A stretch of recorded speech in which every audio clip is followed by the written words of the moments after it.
All right, y'all. We out here. Welcome to another podcast episode. It's been a minute, I know, but we back out here in these streets. We back out here in these OG streets. SAU Gym Masters Gym. My first year on a gymnastics team was here, right here in this gym. It's crazy. We're not gonna tell you how many years ago that was. Don't worry about it. But right here today, I got a special guest. We're back here for Acrofest 2025. Good buddy of mine over the last couple of years, Kedrick. My man, welcome to the pod. Gotta have you here. Appreciate it, man. Appreciate it. Yo, Kedrick is like an anchor of this team here for the Gymnastics, but I don't want to tell too much about him. Why don't you introduce yourself? Tell the people what you want them to know. So, hello, I'm Kedrick. This is my 7th year on Gym Masters. Didn't think it would take me, first of all, I didn't never think I'd be on the gymnastics team. Never on my radar. It's just God putting me in the right places and leading me to this, to where I switched my entire major to wanting to be a gymnastics coach and teach this. And I mean, it's a crazy journey, and yeah, it's wild. Bro, it's wild, yeah. It sounds like there's a lot there. Yeah. Because right from the beginning, you said you never intended to be part of this. No. So what happened? Like, how'd you end up here? So it all started at North Dallas Adventist Academy, out in Texas, and there was one of my classmates. She was always doing handstands against the wall, and we all thought that was weird because why she's always doing handstands against the wall? What is she doing it for? Like that. And she's always just for doing that Southern gymnastic stuff, and that's the first time I ever heard about it. Because even before coming to Southern, I was already planned and set on going to Walla Walla. Like I had a roommate, had my class set up. I tried it for the basketball team. The coach said, if you show up, you're on the team. Wow. So I was like, everything was just ready Walla Walla set. But then after the visit to Walla Walla, we came to my family. My dad said he's a Southern alumni, and he told me, let's go after we get back, come visit Southern. And I was like, sure, why not? I mean, it's more traveling, why not? And I really enjoyed it. But I never said I was going to come here. And then I just kind of don't remember much of my last semester, just kind of just graduating, more of a blur. And all of a sudden, I just remember my door closing to my room. And my dad said, all right, we will see you at the end of the semester. And I was at Southern. Wow. So it was like, for me, it was more of what the disciple that got picked up and put in front of the guy from, just got picked up and put there while the guy was passing by. Like he teleported almost. Yeah. Oh man, Philip, I think. Philip, yes. Philip. For me, it felt like I didn't realize it at the time, but now it felt like a Philip moment. Just like God put me here, and wanted me to be here. And I'm 100% sure if it wasn't for me coming to Southern, and then me eventually joining Gym Masters, I definitely wouldn't be in the church, and definitely I for sure wouldn't be doing the major I am doing now, or doing the mission that I want now, which is do gymnastics and expand the Blue Church. Now see, oh man, I'm getting goosebumps thinking about that. There's so many questions I could ask right now. Okay. Now, to me, it's fascinating, right? Because a lot of people don't see gymnastics as something, well, one, they don't really see it as something that connects to God in any kind of practical way. Yes. But then in a lot of cases, they don't see it as something that connects in terms of mission. So when you say that being here at Southern and being part of the Gym Masters ended up kind of giving you this alignment with God and your mission, what was that experience like? How did you get there? Well, so when it kind of started clicking for me was, Coach Schwartz could probably tell you exactly when. He always says that he knew he got me the first time when I hit my first 6-on-1. And then he knew he got me. What is a 6-on-1? Okay, 'Cause 6-on-1. The common folk don't know. Okay. Yeah, we gotta give a little insight here. A 6-on-1 is, or a 7-up, that I've It told. just gets better. I Yeah, love it's it. called a 6-on-1 or a 7-up, is when there's one base and I'm holding 6 people at one time. He's the base, Yeah, just so you know. yeah, You I'm was the the base. I'm base. not, no. I hate heights. That's the only reason why I'm a base. I would fly if I didn't hate heights. So basically, I hold a 3 high, then one more person on each shoulder, and then one more person hanging off each arm. And I remember that hitting it successfully for the first time. I mean, I didn't hit it for very long because like That's the a lot of first people, time. man. Yeah. But I just remember hitting it, and I just remember the team just coming to me saying congrats. And then the second time where I I felt like when I knew I wanted to be, because throughout that first semester until Acrofest, my thought was still I still could go to Walla Walla and play basketball. I still could leave, because when I came here there was only me and 3 other classmates, and the 3 other classmates were all girls, and they were all doing sciences, and they were all across the other side of the promenade, so I never ran into them. So besides the one on Gym Masters, so it was. Okay, I guess I should explain how I even got to Gym Masters. Okay. So I would say this is 100% a God moment as well, because it was one like during Smart Start, she said all 4 of us should go get something to eat, and then when we were there, she said, "Can one of you come out and try out with me gymnastics? I don't want to be by myself." By the time I had a crush on her, so I was like, That's how they get you, man. Yeah, That's how they get you. Yeah. I never asked Coach Schwartz this, but I wouldn't be put it past him if he knew me, if he knew who I was and knew that she knew me, and told her that he should try to get me on the team. I don't know but for sure it was a God thing for me liking her at the time. So then I said, sure, I'll come. And I remember I walked into the gym, into those double doors coming into the gym, and I just see Chad Nash, which a great tumbler. Yes. Just like right here on the tumble track. Well, there's usually that stuff here, but when the stuff is on the tumble track, on a rod floor, and he was doing whips down it. And I'm pretty sure he put like a full or a double full, or something crazy into the pit. And I was like, no. So I turned around, but I walked back out, and it's like, I'm never coming back here again, because I don't want to do what that guy was doing. Wow. But I just remember my name being yelled from on this side of the gym, and then her running over to me, giving me a hug, and then dragging me over to Coach Schwartz. And during that time, I had the entire gym was eyes on me. And I was like, I don't like this. And then after that, I mean, nothing happened with me and her, like nothing, no relationship or anything.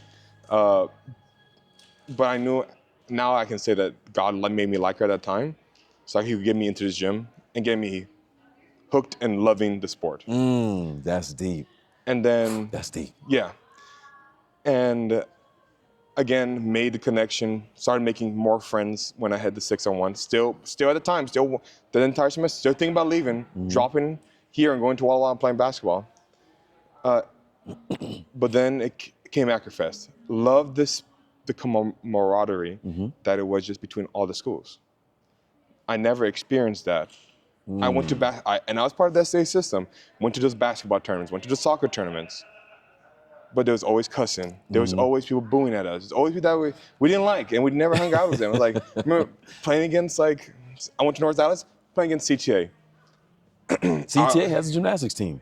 I didn't know that at the time. And they're here. Yeah, they're here. Yeah, they're here. That's crazy. Yeah, and a couple of them are my teammates. Wow. Now, but I remember at that time, we were like we were not the nicest towards them or us, because we played basketball. And I didn't find out later until I got here, when we were playing, like, I met a couple people from Forest Lake and stuff, and apparently they used to call us the supervillains. Oh, no. Yeah. We went, like, because no one could stop us. Like, my senior year, we went 39-1.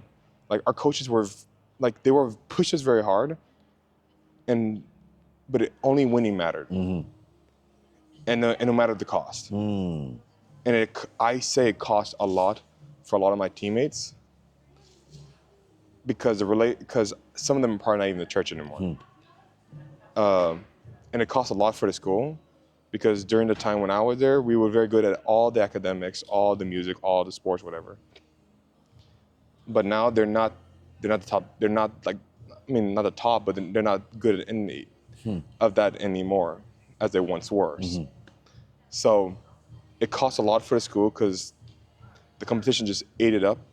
And besides being competitive against everybody else, we're competitive against ourselves on the court. So experience at the Southwestern tournament, having 1,000 people booing at you in the Southwestern gym, it was, I mean, for us, we were taught to love it. But then coming to Southern, having that family reunion, not like upset at any of the other schools or universities like that. If I was playing basketball at Walla Walla, that's what we would be. We'll be like, oh, we'll be rivals with some other state university. But we have the brotherly love between all the schools. Yeah. Like, it's like, oh, you did gymnastics? Oh, let's do something. Oh, what are you learning? Oh, what is it? And then Saturday night came. All teams were getting ready. I remember being up on the stage, because that year, all the universities were up on the stage, and just watching the schools and high schools just slowly go around and do all the performances, and then cheering for all the other universities. And for me, and at the time, I was like confused, like, why are we cheering for them? Because they're not us. Because like, I still had the competitive edge still in the back of my mind. It's like, why we shouldn't be cheering for the other schools? Like, this isn't adding up. Like, it still didn't hit me that we're not competing. We all have our own special skills, and we're just more celebrating what God gave us the ability to do. Yeah. And then our turn came down to the gym master gym, warmed up on the dead floor, warmed up the moves on the spring floor, and we lined up.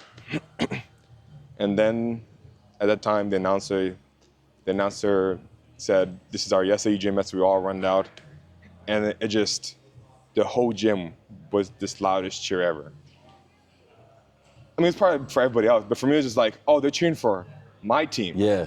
They're cheering for me. They want me to succeed. Yeah. And it doesn't matter what school I was a part of.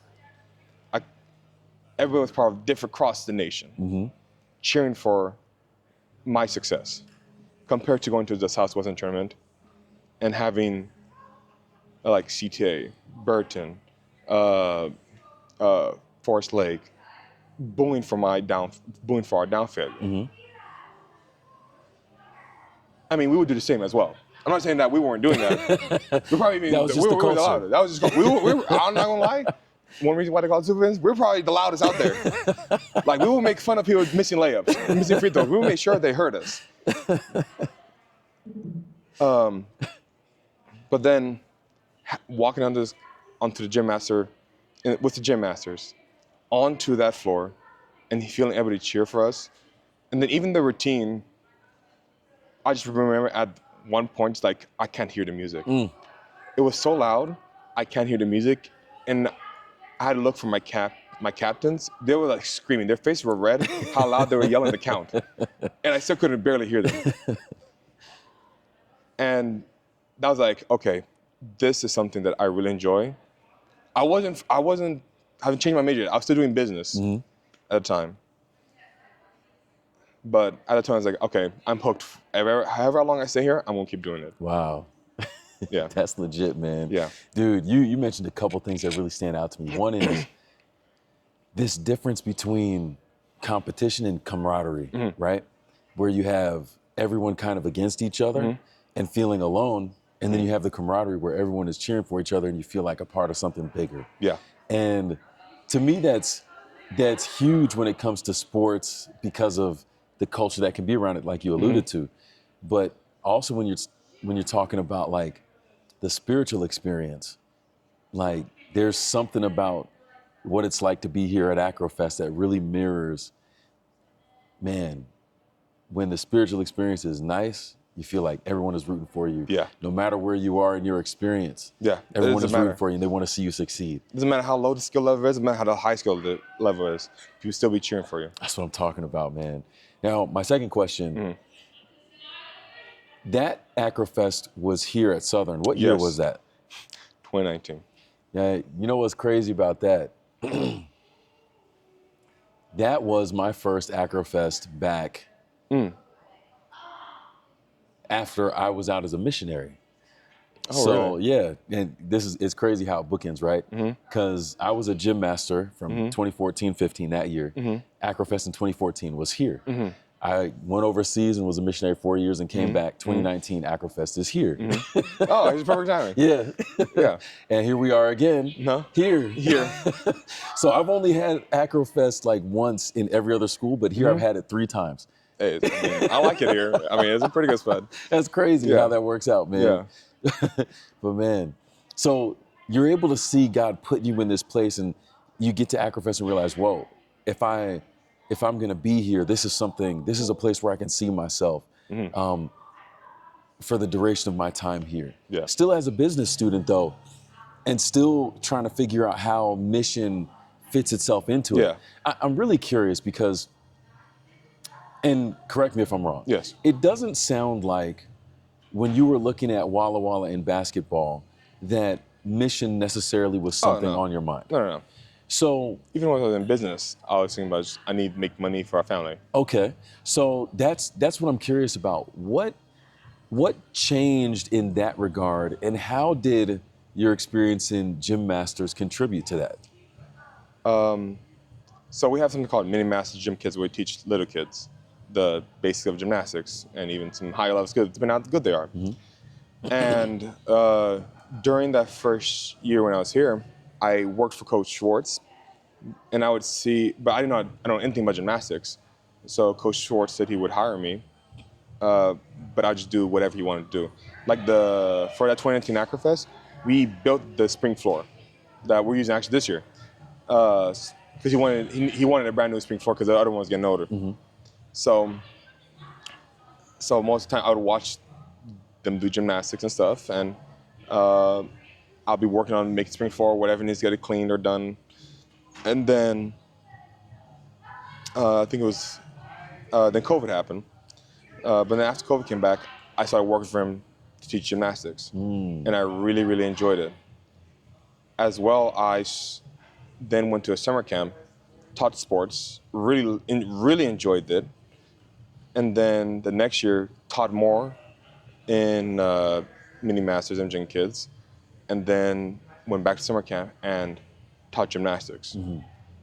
And that's when I kind of made the switch, like, okay, I want to switch my major to something that I can be teaching either sports and gymnastics with the emphasis on Christ. Because due to all the stuff we do in Gym Masters, tithing our time, tithing our practice, doing Mini Masters, Gym Kids, going to summer camps and teaching at summer camps. It's just like that was the point where, like, I need to switch. I'm not in the right major, which I probably should have realized sooner than later because I was doing really bad in those classes, and I didn't like those classes, and it's just like this is so boring. It was just harder to get it studying than all that. But then I finally switched. It was 2 years into the program, I finally switched. So I was like basically kind of just restarting my entire education here at Southern. So that gave me 2 more years on Gym Masters. So I switched to PE and religious studies. All right. Actually, I first switched to religious studies, and then I finally switched to PE. And then throughout that, I was even told, that's 6 years, so last year should have been my last year. Well, okay. Then I switched. I was talking to one of my advisors, and they recommended for me to switch to kinesiology. Then talk to the master's program here at Southern, because they have the MAT program. Okay. Master's in the Art of Teaching. And so I could graduate a year earlier and start doing my master's this year and finish it next year. Next school year. So I have the rest of the school year, and then the next school year, and that should be done with my MAT program. Okay. So, but yeah, I graduated last year with kinesiology and religious studies, and hopefully next school year I'll be graduating with my master's in art of teaching. Wow, that's a huge shift. Yeah, it could be a couple of years. It could be years here longer, but I get to do gymnastics. Yeah, and that's where I was going. It's like you're in a place where sports, basketball is the end all, the be all, and the competition, we gotta have it, and boo, like you suck, and all this kind of stuff for everybody else. Yes. And you transition to being in a place where it's like, yeah, I'm here just because I'm here. I'm not really sold on it yet, but we're doing this thing. Then you get to Acrofest and it's like, oh man, I could actually stay here. Yeah. And then you realize, I'm not feeling these classes though, even though I'm Yeah. still here. I need to change direction. What am I gonna do? Which Coach Schwartz had talking to me about that, saying, Kedrick, if you want to stay here, you got to go to your classes. It was my second year here, and I was during the same time which I was trying to figure out what I wanted to switch to, which when a lot of prayer was going into it. And eventually God led me to the major I needed to be in. But definitely another thing, if Coach Schwartz didn't have that conversation with me, it's a point where I probably wouldn't be here at Southern because I wouldn't be doing good in my classes enough. That's amazing. And we'll give a shout out to Coach Schwartz too. Yeah, no, he's impacted me majorly in my life. Yes. Like, Same here, man. If it wasn't for him, I wouldn't have joined the team that year. This is not a podcast about me, but I'll share this really briefly. Well, I remember the tryout. I remember the tryout when we were sitting in here doing all the different stuff, and he was sitting right there in a chair. Oh, always he's in a chair.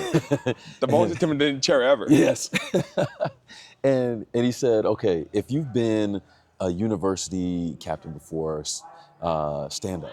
So a bunch of people stood up. If you've been a university team member before, stand up. A bunch more people stood up. If you've been a high school captain, stand up. A bunch more people stood up. Been a high school team member before, stand up. If you had any other kind of private training, stand up. By the time he finished with all of that, there were more than 100 of us in this room. But by the time he finished asking all these questions, I was the only person still sitting on the floor. I would be the same. I would be there with you. And it's like, for us to be seen through all of that, because we didn't have the skills, we didn't have the background, we didn't have the ability, but he saw through all of that and put us in these positions. Like, I actually forgot to say this in the beginning, but the whole podcast is about taking a step ahead. Yes. That's what the idea is, taking a step ahead. And I really have to shout out Coach Schwartz for being somebody who saw and continues. He's always seen things in people that they didn't see in themselves. That's one thing I'm trying to learn from that, because he saw what I could do before I could even see what I could do. Yes. Like, he saw what moves I could potentially carry. Like, I remember even talking to gym masters that were on the team. If coach said for you to do a move, you did the move. Because, well, even if you've never done the move before, there's several times where I talk to people like, have you ever done this? Like, no, I've never done that before. But coach said, see, I could do it, I can do it. Yes. And he was right. He was right. And that's the thing I want to be able to, what I like to get from Coach Schwartz is that seeing what a person can and can't do.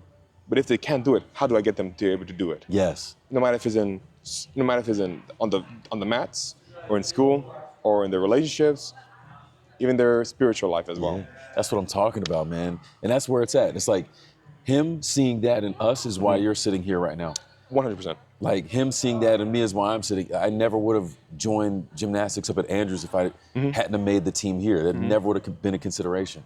So for us to see that in our experience, and you're talking about wanting to take that same thing and do it for others, for mini masters and whoever else you might impact, is absolutely legendary. And it's a testament to who God is and what he can do and what he sees in us that we don't see. Yeah. Yes. So we had a conversation over the summer. Yes. When we were originally thinking of trying to do this podcast. Yeah. And we decided on, hey, let's do it at Acrofest instead. Why not? We're gonna be do it here. in person. Thankfully, Yes. I was here to make it happen. Yeah. And I had faith. I'm glad you did, man. I didn't know. I didn't know that. I was like, he's going to come here for sure. I didn't know, man. I wasn't sure, but I'm glad you were sure, man. Is here. He was a gym master. He's going to miss the Acrofest at Southern. Man, I couldn't. No. I couldn't. Had to make it done. Yeah. But it's cool because we talked about something that I want you to share with the podcast here, because when we look at this concept of taking a step ahead, so far, we haven't been here that long in this podcast, but you've seen how Kedrick has, from high school all the way to now, been impacted and influenced in different ways. But it doesn't stop there, because he's looking at taking these things and he has vision and a lot of different ideas for how this mission and how God can take you through that mission in different places. Yeah. Talk to us about some of these big picture ideas that you have that you're looking forward to trying to do. So, I guess the way I would start is that if depending on where God takes me, if God keeps me here in the United States after I graduate, my mission, I want to get every other university needs to have a gymnastics team as well. They all have to be at Acrofest. And then hopefully get as many or as every single high school have a gymnastics team, and middle school and lower school. All the SAE schools, I'd say is the most important for them to have this type of sport. Just because the way I was learned here, just like it's the most trustworthy team building sport ever. Yes. It is more than basketball, more than soccer, more than anything, because you can have one superstar. But when you're doing a whole routine, I mean, there might be one cool move that a girl can throw, but if you got the base to throw it, what you gonna do? Yep. She not gonna stand there. It might be a crazy tumbler, but what if you got 3 people tumbling with them? It looks even better. Yes, yes. So one person might be great, but if a whole team put together, make a gorgeous routine, is out of this world. So I want to make it big enough to where we would have to have a East-West Acrofest if I stay in the United States. Wow. That'd be awesome. So that we can have, and then every couple, maybe not couple, but like 5 years or 6 years, we would have a North American Acrofest that we just basically multi universities meet at one spot, and then do the rotation, but like have everybody. Yeah. From across the nation. Oh man, that'd be legit, man. But if God doesn't keep me here, I would like to go back to Brazil or somewhere in South America to start this in South America. The exact same things that I have planned, I'd probably just do it in Portuguese or Spanish, and then build the same culture we have up here and start a South American Acrofest. I see. At all universities, at the high schools, at the lower schools, whatever. Yeah. And then talk to the North American Acrofest, and every 6 years have Why not? Pan American Acrofest with people from all over North and South America. Oh my goodness, I'm getting chills thinking about that. It's just like, and I know that since growing up in Brazil, I know bringing the Brazilians will bring a different view on what we could be doing. So it'll be something completely wild or That'd crazy. Be cool to see, so man. Yeah. So if you make it down there. Oh no, you get an invite. You get an man, invite. Yeah, you get an invite. Brazil, I've been trying to learn my Portuguese here and there. You know, I got a few words. But if you go down there, let me know. I will. I must be there for that. No, I'll send a mass email to basically everybody if I'm able to get if I'm able to get to the United States, if I'm able to get a team down there at one of the university or high schools, I'm bringing them to this Acrofest up here. They might know what the heck is going on, but they'll figure it out. That's what I'm talking about. And then big enough to have a South American Acrofest. I'm inviting everybody that I know to say, you guys come see this. That's what I'm talking about. We're growing. That's what I'm talking about. This vision makes me so excited because to me, this is what it's about. Like taking a step ahead, being able to see how God has ordered steps in our lives, and then infuses us with the sense of mission to help make steps in the lives of others. Like to me, that's what all this. You look at these things for the glory of one. He must become greater than I. Wings like eagles, iron sharpens iron. All these things. Even the power of imagination. That was my year on the team, and it's like that's what this is. It's the power of imagining what could be possible if something like this. That, like we started by saying, people don't often see God in, and they don't often see mission in. But this could be something to carry something so powerful for sure. through the world. I mean, the Bible says there's hundreds of verses that talk about people just doing and moving. Yeah. All for the glory of God. Like it wasn't just sitting still. People were doing stuff. And I think this sport is all about that. Yes.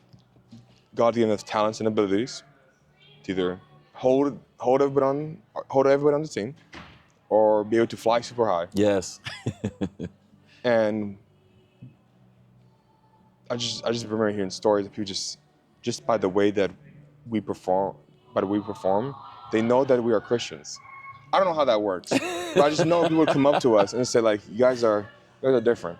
God is in this, man. Yes. And we do some crazy stuff. And I've seen some crazy stuff. And there's several times like, how is that staying up? Or like, how? It's just, God, it's just like every time it's like, there's definitely angels stabilizing our towers, giving the bases more juice to get the flyers a little bit more higher. Yep. We got angels spotting us in the air. Just like make sure we get around just a little bit quicker. Make sure everything is nice and clean. I like that. Because some of the stuff we do is insane. It is. So, yeah, as you said, like I want to make sure that I'm always pushing for the next level. I like that. I like that. You know, as we're sitting here talking, a thought came to my mind. When you look at culture today and the things that are making life difficult and more challenging for young people, this vision of gymnastics and what it can be can really help fix some of that. Yes. Competitive sports are interesting because while on one hand they may encourage people to become better for themselves, it's often more outwardly influenced. I want to be better than that person so I can beat that person, et cetera, et cetera. But on the other hand, because of that, you go into spaces where you've built yourself up and you have improved, and now it's an exclusion type of atmosphere because I hate people who are better than me and I laugh at people that I'm better than. It becomes very isolationistic. Social media and technology has made young people very isolated, unable to communicate with one another. Gymnastics is a place where if you do not communicate, you will fail. Yes, 100%. When you look at these routines and the moves that you're talking about, groups that are needed to put things, like if there's no communication, if people don't know how to interact with one another, if they don't know how to bring people in and be a part of a team, it doesn't work. It doesn't work. I see this sign right here. Being on a team is a privilege, not a right. You give up the right to be selfish, mediocre, and what's that? Uninterested when others depend on you. We're talking about the difference between a culture and a society that is very selfish, really mediocre, very uninterested, because no one is depending on them and they're not depending on anyone else. But in a space like this, we can teach these things. That, hey, I can't afford to be like that. I got to be there for my brother. Exactly. I got to be there for my sister. Like, it matters. On our tossing groups, we know when any of us are feeling bad or down. Like, we know when our flyer, she's not having a good day. We know when my sides are not doing good. They know when I'm not doing good. We know when our friend's not doing good. We all have to be on the same page. And we care for one another. Well, especially for our flyers, because they trust us with their lives every time we throw them. Every time we throw them. So I make sure that they're able to trust me no matter what. Like I tell them every time, no matter what you throw, I'll catch you. Yes. Even if I get injured, as long as you're okay, I'm fine. So deep, man. Yeah, it is. People ain't trying to do that on a basketball court. No. I just like, oh, you're going, man. There's just so many times I remember playing basketball. Just like people telling me on the sidelines, like, when you foul them, make sure it's a good foul. Right. Yep. And there's no good fouls. They just want me to make sure that if I lose a foul, they hitting the ground hard. Yeah. And they and they tell me, help them back up. But as you help them to back up, tell them I have 4 more where that came from. So that they are able to understand, like, if you come here again, I'm gonna hit you even harder. Yeah. And for me, even realizing that I went from throwing people to the ground to catching people to make sure they wouldn't hit the ground. Wow. It's like deep, bro. Yeah. It's like completely different to amazing. To what I was taught in high school. That's the power of camaraderie versus competition, man. And it's like what God wants to do for us, what he can do for us is help us to see that we're part of this bigger team. Yes. I love what Lundwist was saying in church this morning about we're all part of this team. Mm-hmm. It's one team. Mm-hmm. We're all in different places, we're all in different locations, but it's one team. Yes, it's always one team. And this is one of the reasons why my voice is already gone, even though we haven't got to showtime. Oh, is yeah, because it's everything that happens out here, I'm yelling, hyping up people, and it's just like, I'm eating cough drops at this point. if you got some, let me get a couple, man. Yeah. But it's like that. Yeah. This is what we do. Mm-hmm. And this sport, the bigger it gets, the more people we can bring into this and realize like, hey, I can push myself and I can be the best version of myself, and other people will celebrate with me as I go. Yes. And I guess to kind of wrap it up, I recently have signed on with the Navy as a chaplain. And so there's a lot of different Navy terms and lexicon that I start trying to see where I can fit into different kinds of things. And one of them is a rising tide raises all ships. Mm-hmm. And when I think of Acrofest and what this is about raising the tide so that everybody can get better, so everybody can feel important, so everybody can feel like they're contributing something to this great team that is all of us that are here. 30-some teams here this year. One of the largest Acrofests, if not the largest Acrofest ever. Yes. 1,100 different athletes out here. It's wild. Absolutely incredible, and we're all a part of that. Yeah. I get chills thinking about it every time. Just especially with the documentary that me and Sam and Coach put together, and seeing where we started, and seeing how just a couple of people, coaches, wanted to do something different. Mm-hmm. It might have started out rough, and something like even started out with competitions, but it evolved into something where it's all the glory for one. That's right. That's what it is, man. Yeah. Kedrick, I'm gonna give you the last word here as we wrap up. What else do you want to tell the people? How do you want to close out on this? Keep your eyes on God, because no matter what part of your life, if God's in the center of it, you will be successful. I love it, man. Kedrick, thanks again.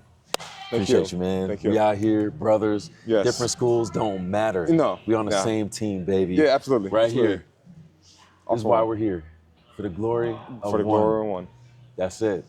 And now we're gonna hopefully get a little bit of rest. Yes. And I'm about to get ready for these performances tonight. But it's gonna be a blast, man. We're looking forward to it. Yes. Stay tuned, because we're probably gonna live stream some of this and record some of it too. All right. Oh, and last thing. Social media is different things, because if people want to keep up with you and your projects as you go on, where can they find you? My Instagram is The King Country. Mm-hmm. And then keep up with Gym Masters, SAU Gym Masters on Instagram, on YouTube.